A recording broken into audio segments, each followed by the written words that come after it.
পরের জন্য যুদ্ধ করেছি অনেক, পরের জন্য যুদ্ধ করেছি অনেক, এবার তোমার আর আমার যুদ্ধ। যদি বলো এত যুদ্ধ করে কি পেয়েছি?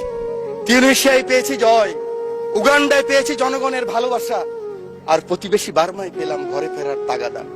আমি যেন সেই বাতিওয়ালা যে পথ পথ রাস্তায় বাতি জ্বালিয়ে ফিরি, অথচ যার নিজের ঘরে জমে থাকে দুঃসহ অন্ধকার। এই অন্ধকার আমরা কাটাতে চাই, এই অমনুষ্য থেকে বের হতে চাই। আমরা সুন্দর স্বাভাবিক সকলের জন্য যে বাংলাদেশ, সেই বাংলাদেশ চাই। আমি বলতে চাই এই চ্যালেঞ্জ আবার আসবে, ষড়যন্ত্র বন্ধ হয় নাই। আমরা কে কত বড় হব, কোথায় যাব, কি নিব, কি হব, সেটা বড় কথা নয়। বড় কথা হলো এই চ্যালেঞ্জ গ্রহণ করতে হবে। মাননীয় স্পিকার, আপনার মাধ্যমে পুরো হাউসকে জানাতে চাই, চিন্তা করেন তো, কথার সাথে বলতো জামাত শিবির, কথার সাথে বলতো জামাত বিএনপি, একসাথেই তো আমরা।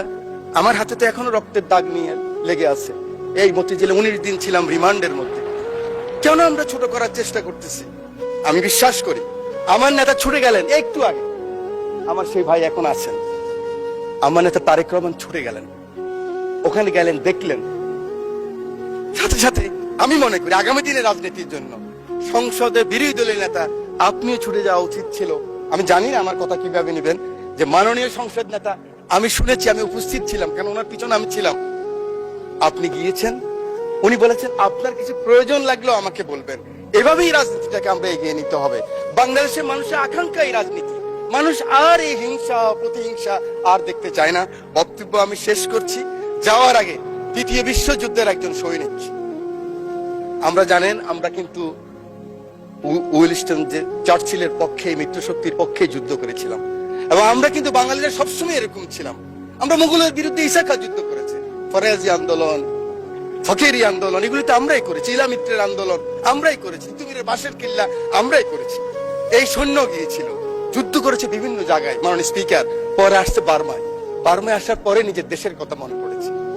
দেশের কথা মনে করার পরে মনে করলো এই বর্গী ওলন্দাজ ব্রিটিশরাই তো অত্যাচার করেছে, আবার তো সেই অবস্থাই হবে। তার স্ত্রীর কথাও মনে পড়েছে। তখন ঢাকায় কিন্তু লণ্ঠনের বাতি জ্বালতো।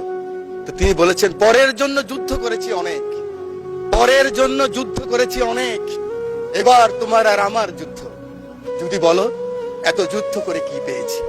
তিউনিসিয়ায় পেয়েছি জয়, উগান্ডায় পেয়েছি জনগণের ভালোবাসা, আর প্রতিবেশী বার্মায় পেলাম ঘরে ফেরার তাগাদা। আমি যেন সেই বাতিওয়ালা যে পথ রাস্তায় বাতি জ্বালিয়ে ফিরি, অথচ যার নিজের ঘরে জমে থাকে দুঃসহ অন্ধকার। এই অন্ধকার আমরা কাটাতে চাই, এই অমনুষ্য থেকে বের হতে চাই। আমরা সুন্দর স্বাভাবিক সকলের জন্য যে বাংলাদেশ, সেই বাংলাদেশ চাই। আমার নেতা তারেক রহমানের সবার আগে বাংলাদেশ, সেই বাংলাদেশ চাই। আমার রামগতির দায়িত্ব নেতাকে দিলাম, আমার এমপি, আমার নদী ভাঙ্গা মানুষ শহীদুদ্দিন চৌধুরীকে দিয়ে সময়ের নাই, সেই কারণে সকলের ভালোবাসা চেয়ে, আদর চেয়ে বক্তব্য শেষ করছি। আল্লাহ হাফেজ। বাংলাদেশ জিন্দাবাদ।